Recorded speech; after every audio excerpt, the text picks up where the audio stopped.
これは電子区物業アが、インフラ整備をするお話その4.5です。彼は、ぼちぼち屋根作りに入るわけですが、高所作業かつ、あまり褒められたやり方ではないので、真似しないことをお勧めします。お世話様です。電子区物業アです。例のごとく、お建て小屋の続きです。業として、高所作業を行う場合、安全対策が、甘いとムカつくわけですが、個人的に、趣味の範囲で高所作業をすると、そうですね。アドレナリンがめちゃくちゃ湧きますね。アドレナリンがめちゃくちゃ分泌して、なぜかテンションが上がってるっていう実感がありましたね。今回の動画なんですけども、明らかに高所作業をやる上で安全策が甘い部分が多々あるので、それを反面教師としつつ、見ていきましょう。今回はあれですね、三角屋根を作るための骨格を作るわけなんですけども、前の動画で言った通り、構造としてはトラスを使った感じになります。そうなんですけど、今回は、そのトラスのてっぺんに当たる、その梁ですね。これを支えるための支柱を立てていきます。わかりにくいけど、これが支柱の材料になります。で、こんな感じで、端材に手書きをしていきます。いちいち寸法を取るのも、面倒なので、1回目切り出した分を元に実寸を出して取っていく感じですね。そして切り出していって、こんな感じで、梁の支柱と梁の材料が揃ったわけです。ここから取り付けに入るんですけども、こんな感じで、その天板に合板を敷いて、そして足場を作ります。で、合板の厚さは12ミリと心もとない感じではあるんですけど、天井構成する梁のスパンがだいたい45センチ間隔なんで、問題はありませんでした。足場の上はこんな感じですね。幅90センチといったところでしょうか。そして、支柱を取り付けていくわけですが、天井の梁に対して、この図みたいな感じで、コーススレッドを斜め打ちにしていきます。この取り付け作業は低結力がいるので、釘ではなくコーススレッドを、使うべきですね。あと実際作業していて、気づいたことなんですけど、このインパクトドライバーで、この梁というか木材を締結するときに、斜め方向で打つとやっぱりトルクというか、コーススレッドの直進力が斜め方向に働く分、どうしても横方向にずれてしまうわけですね。それなんで、取り付け位置からだいたい2、3ミリ手前ぐらいで、5ミリでもいいと思います。セットして、支柱セットしてからそのインパクトドライバーで締結すると、割といい感じになります。事前に支柱に対して、斜めに下穴を開けておいて、下穴にコーススレッドを通してから、その支柱を取り付けていくと作業ははかどります。この時、そうですね、コーススレッドの先端を少し出しておいて、それで支柱をセットするときにコーススレッドの先端が材にめり込んでくれるので、地味に取り付け精度が上がるという効果が得られます。また、屋根について傾斜をつけているんで、当然屋根を構成するその梁ですね。それを支える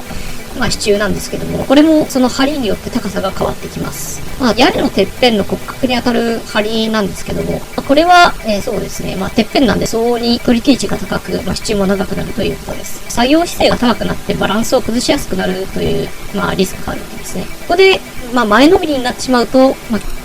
99% 事故りますね。っていうか自殺行為です。それなんで、あくまで足場になるべく座った状態で、支柱を上から叩いて、コーススレッドの先端を材にめり込ませていきます。で、そして、この長い支柱を固定するときは、左手は支柱の根元を押さえつけて、で、右手にインパクトドライバーを持って作業を行います。で、支柱の根元を持つっていうのがポイントですね。やっぱり、高い位置を持つと必然的に姿勢も高くなるので、相応に危なくなります。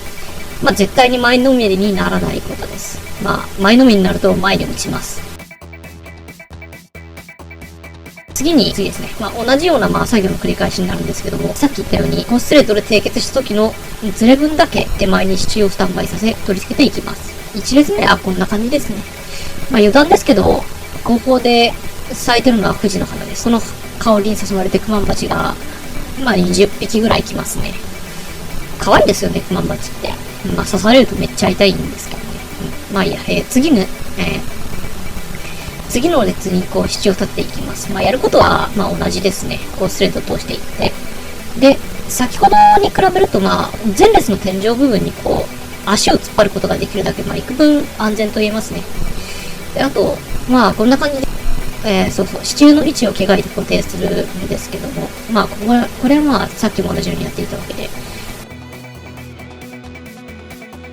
まあ針がこう二段重ねになっているのがわかりますかね。こういう風に、継ぎ目と継ぎ目があって、まあその継ぎ目の上に角材の中心が重なり合うようにして、まあ組み合わせていくことで、材の継ぎ足しでも強度を出していくとになります。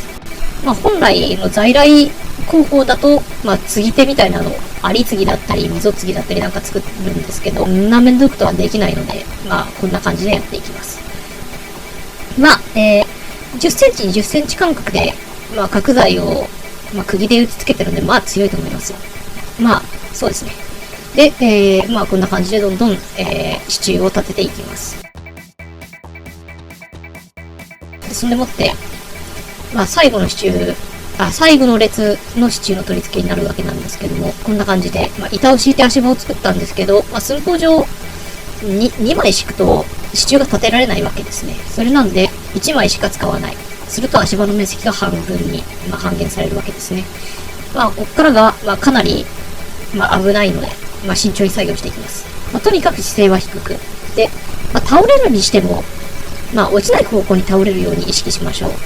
まあそもそも安全策をもっと意識した方がいいわけなんですけども、この写真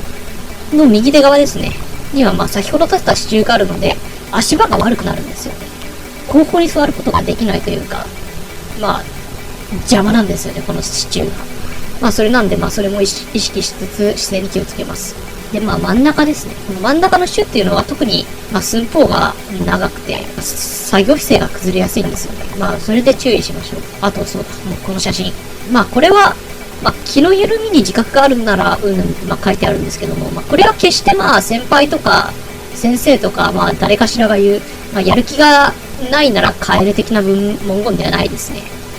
まあただ、漫然と、まあなんとなくだりーなとか、この工程すっ飛ばしたい。まあそういう風に感じる場合は、まあひとまず作業を中断することをお勧めします。僕自身の話なんですけども、まあなんか嫌だなって思ったら、基本やってることをまあ中断するわけです。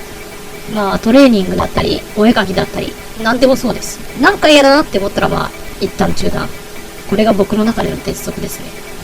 まあそして、まあ一時してやる気が出ないならもう、その日はまあきっぱりやることはやめた方がいいですね。まああれですよ。やらなきゃいけない。まあ、そうですね。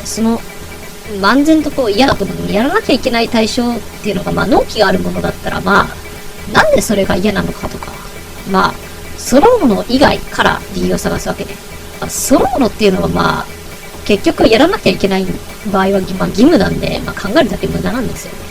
まあ、義務とは、まあ、対価を得るために生じる、まあ、呪いに過ぎないわけなんですけども、まあ、そうですね。義務としてやることに関して、まあ、嫌って感じるのは、まあ、さっさと終わらせたいから終わりが見えないからか、まあ、食事不足、睡眠不足、精神疾患の影響か、やらないと罰される、まあ、つまり、負の動機づけっていうのが出されているからか、まあ、やることで得られるメリットに魅力がないか、やることで得られるメリット、これに対する、まあ、資料とか認識が浅いのか、まあ、大概、まあ、これらのうちのどれかに当てはまると思います。結局、まあ、話はそれてしまいましたが、支柱は立て終えました。まあ、実際に作業するとわかるんですけれども、この1工程を終えると頭の中でこうドーパミンがドバーって出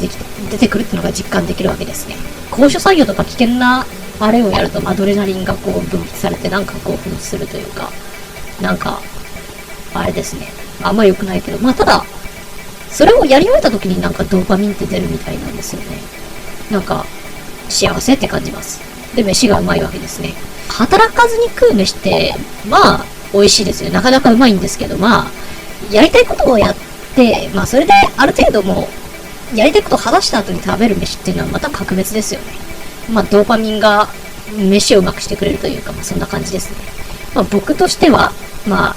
やりたくないことをやり終えて食う飯よりも、働かずに食う飯の方がうまく感じます。自己満足が僕の行動原理です。で、次回は、支柱の上に梁を立っていく作業になります。こんな感じですね。みんなが見てくれると僕は幸せになって、より美味しくご飯が食べられます。以上、ご視聴ありがとうございました。